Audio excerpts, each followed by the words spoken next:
হে আলী, আমি আপনাকে 3টা প্রশ্ন করতে চাই। আপনি কি উত্তর দিতে পারবেন? ইনশাআল্লাহ। তুমি প্রশ্ন করো। প্রথম প্রশ্ন, আল্লাহ কি আছেন? যদি থাকেন, তাহলে আমরা তাকে দেখতে পাই না কেন?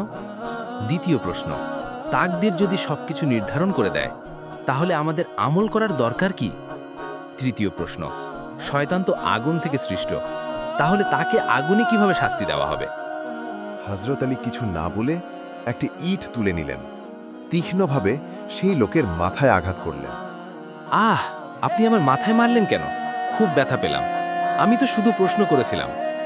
হযরত আলী শান্তভাবে বললেন, তুমি তো প্রশ্ন করেছিলে, আমি উত্তর দিলাম। এখন শোনো।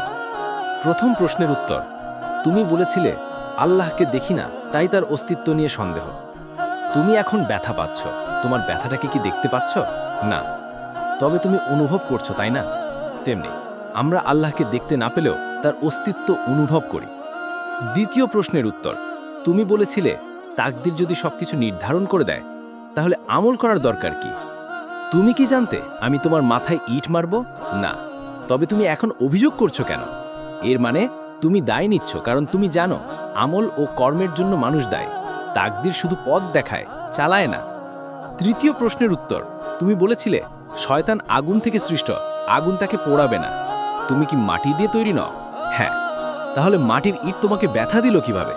তেমনি শয়তান আগুন থেকেই হোক, আগুন তাকে পোড়াতে পারবে। শেষে হযরত আলী বললেন, তোমার প্রশ্ন ছিল জটিল, কিন্তু আল্লাহর হিকমতের সামনে কোনো প্রশ্নই জবাবহীন নয়। শিক্ষণীয় কথা, আমরা যা দেখি না তারও অস্তিত্ব থাকতে পারে।